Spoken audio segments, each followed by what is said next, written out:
심정지 환자는 교통사고 사망자의 5배 가정에서 가장 많이 발생합니다.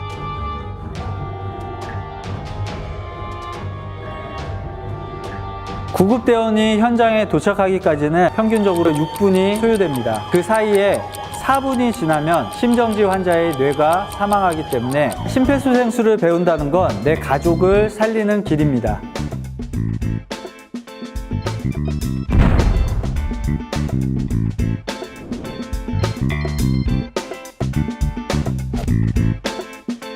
주변에 불이나 위험물이 있다면 응급처치자도 다칠 수 있겠죠. 1단계는 반드시 주변이 안전한지를 확인하셔야 됩니다. 환자의 의식을 확인할 때는 뺨을 때리거나 몸을 흔드는 등의 행동을 절대로 해서는 안 됩니다. 환자가 쓰러질 때 목뼈나 허리에 상처가 있다면 흔드는 순간 더 큰 손상을 만들 수 있기 때문입니다. 그럼 어디를 확인해야 될까요? 우리 몸 중에 가장 단단한 뼈 중 하나인 이 어깨뼈를 위에서 아래로 두들겨 주시는 것이 좋겠습니다. 만약 앞에서 두들기게 되면 장기 손상이 있는 환자의 경우에는 부상 부위를 더 크게 만들 수 있습니다. 심폐소생술은 의식과 호흡이 없는 환자에게 하는 응급처치이기 때문에 당황해서 확인도 안 하고 심폐소생술부터 하게 됐다가는 더 다치게 할 수 있으니 명심하셔야 됩니다. 반응이 없다면 심정지를 의심하고 119에 신속히 신고를 해야 되는데요. 혼자 계시다면 스피커폰이나 영상통화로 신고를 해주시고, 만약 주변에 사람이 있다면 거기 빨간 옷 입으신 남자분 119에 심정지 환자가 있다고 신고해주세요. 한 사람을 정확하게 지목하시는 것이 중요합니다. 호흡하기는 환자의 얼굴과 가슴을 보면서 10초 이내로 살펴주셔야 합니다. 호흡이 없거나 비정상적이라면 심정지로 판단하셔도 됩니다. 여기서 비정상적인 호흡이라는 것은 어깨가 들썩이고 목이 당겨지면서 이러한 호흡은 반사호흡이라고 해서 사망 직전의 호흡이기 때문에 주저없이 심폐소생술을 해주시는 것이 중요합니다. 의식 확인과 119 신고, 호흡 확인은 동시다발적으로 신속히 해주셔야 되는데요. 단 4분이 지나면 뇌세포가 죽게 되고, 죽은 뇌세포는 아무리 치료하여도 회복되지 않기 때문입니다.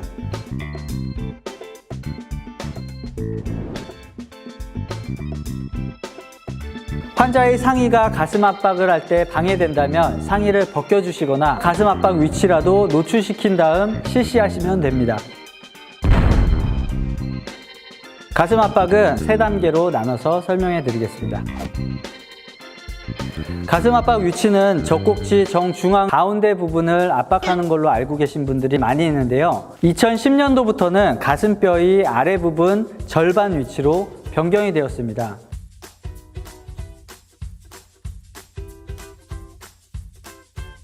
젖꼭지 부분이 사람마다 다 다르기 때문인데요. 만약 위치를 찾기가 어려우시다면 명치에서 2마디 정도 위쪽으로 올라온 곳을 잡으시면 됩니다. 정확한 압박 위치는 심장을 제대로 압박하고 주변의 뼈들의 골절을 최소화하기 때문에 중요합니다. 손은 오른손이든 왼손이든 편한 부분에 손꿈치 부분을 압박점에 댄 다음 다른 손으로 깍지를 껴고 손가락이 갈비뼈에 닿지 않도록 당겨서 눌러주시면 됩니다.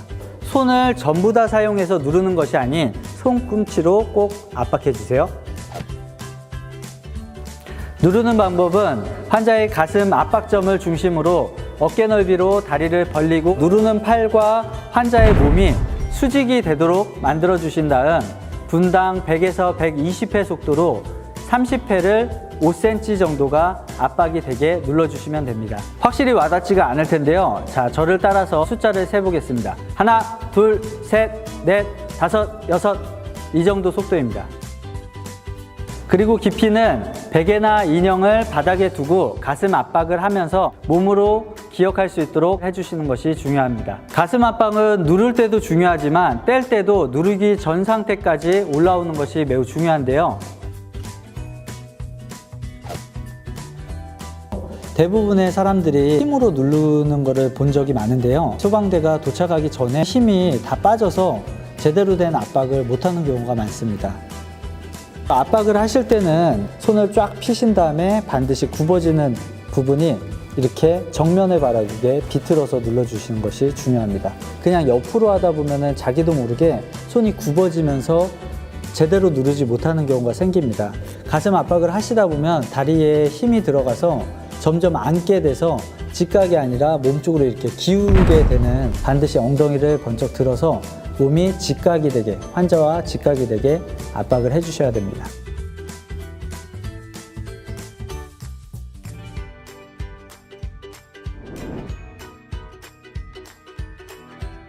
숨이 들어가는 길이 막혀 있으면 인공호흡이 제대로 될 수 없겠죠. 인공호흡의 첫 번째는 기도 유지입니다. 기도 유지는 한 손으로는 환자의 이마를 덮고 두 손가락으로 턱뼈의 끝부분을 받쳐서 함께 들어 올려 주시는 겁니다. 턱뼈의 끝부분이 아닌 그 아래에 있는 말랑말랑한 살 부분을 누르면서 올리시게 되면 혀가 뒤쪽으로 말려 들어가고 기도가 막히기 때문에 반드시 턱뼈를 잡고 올려주시는 것이 중요합니다. 기도 유지를 한 후에는 이마를 덮었던 한 손으로 코를 막아서 1초가량 불어주시면 됩니다.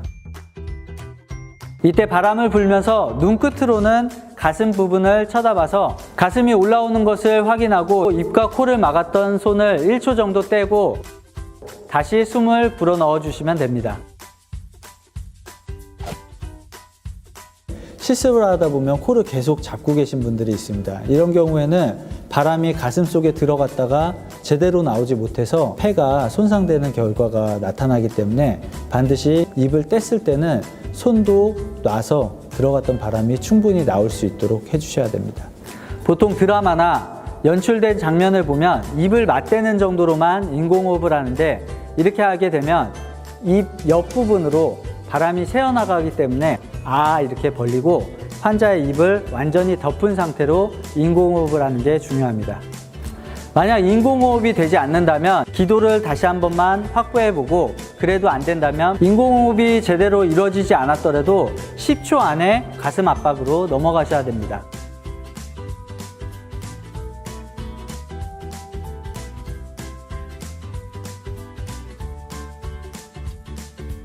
심폐소생술 가이드라인에는 인공호흡이 숙달되지 않으신 분이나 인공호흡을 할 수 없는 상황에는 가슴 압박만 하는 것을 권장하고 있습니다.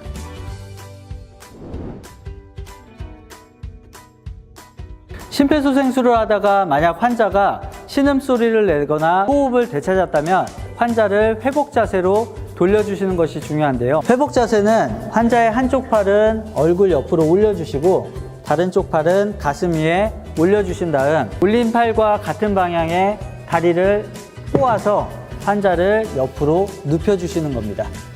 환자가 회복을 유지했다고 하더라도 음식물 취식은 최소 30분 이내에는 물도 절대로 주셔서는 안 됩니다.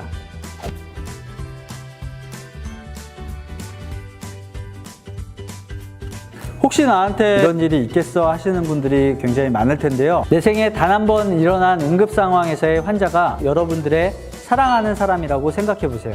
그 떨리는 순간 치료 경험이 없는 일반인이 과연 심폐소생술을 제대로 할 수 있을까요? 잊지 않으려면 적어도 두세 달에 한 번씩은 교육 영상을 꼭 챙겨보시고 연습해보는 시간을 가지시기 바랍니다. 심정지 환자를 구할 수 있는 유일한 방법, 그것은 바로 당신입니다.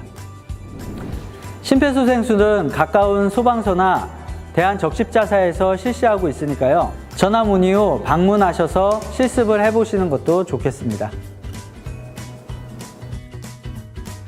계속 눌러주세요. 압박하는 거 멈추시면 안 돼요. 다른 한 분은 의외로 많은 분들이 자동심장 충격기를 사용하면 심폐소생술을 안 해도 된다고 생각하시는데요.